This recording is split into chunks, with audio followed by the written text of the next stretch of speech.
It is now my honor to introduce our school board speaker tonight, Mr. Marc Casciani.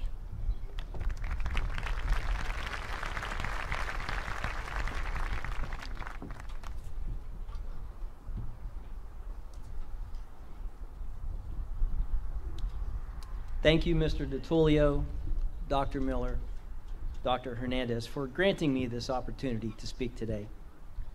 On June 1st of 2004, my wife and I moved into the district, and on June 3rd, we had our first child. Dallas, he's among this class today, and this is a very special moment, so thank you. Graduates, trust that this moment is very special for your parents too. One day, when you all have families of your own, and you'll truly appreciate what the phrase, time flies, means. So let me begin with 3 questions for everybody. Just a show of hands if you know the answer. So who in the audience has heard the name Mr. Rogers?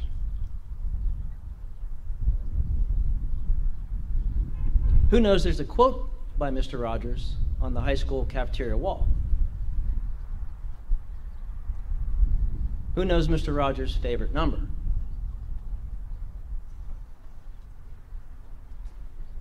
I read the book Exactly As You Are, which explained his favorite number this way. Mr. Rogers weighed 143 pounds as long as he can remember, because once upon a time, when he was young, he stepped on a scale, and that scale told him that Mr. Rogers weighs 143 pounds. No, not that he weighed, but that he weighs 143 pounds. And so every day, Mr. Rogers refused to do anything that would make his weight change. He didn't drink, he didn't smoke, he didn't eat any flesh of any kind, he was a vegetarian. He didn't go to bed late at night, nor did he sleep late in the morning. And he didn't watch television either.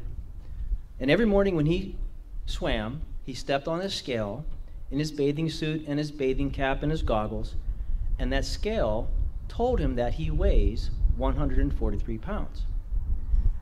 This had happened so many times that Mr. Rogers had come to see the number as a gift, a destiny fulfilled, because, as he says, the number 143 means I love you.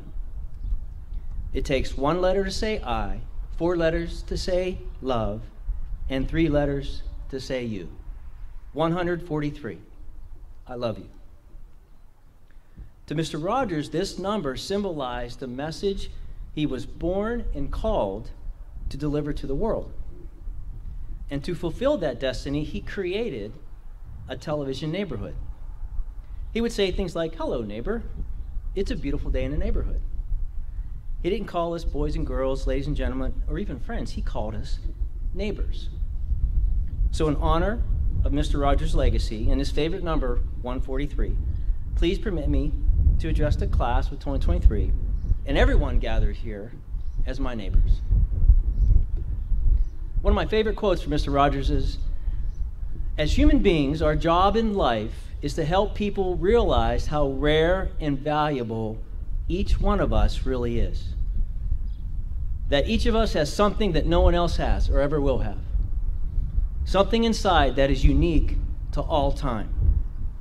It's our job to encourage each other to discover that uniqueness and to provide ways of developing its expression." Mr. Rogers called that our job in life. Isn't that interesting? Class, as you end this chapter in your life and start the next, kindly reflect on that statement.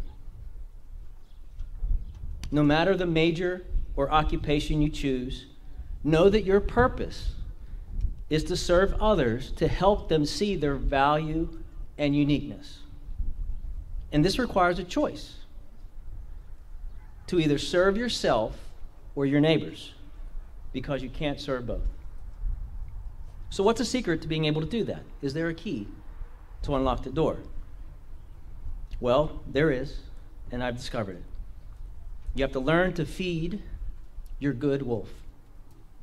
It's inspired by a Native American story called The Tale of Two Wolves, and here's the story.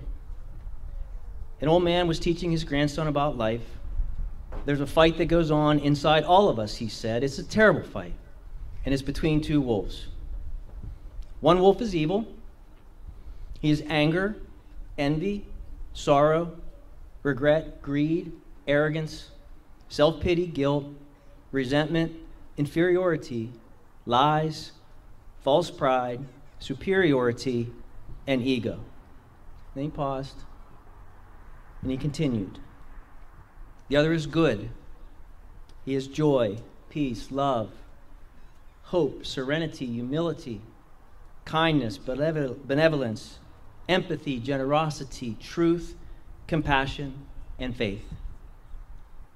That same fight is going on inside you, my son, and inside every person. And the boy thought about this for a moment, and then he asked his grandfather, which wolf wins? And the old man said quietly, the one you feed. The lesson of the story is that we become what we think about. Our minds do not care what we feed them, but they will return what we feed them. We get to decide, evil wolf or good wolf. Mr. Rogers fed his good wolf. Let's emulate him and treat everyone like a neighbor with our job in life. Graduates, we wish you all the best. Congratulations. Feed your good wolf. Graduates and neighbors, turn to the person to your left and right, front and behind, and tell them 143, I love you.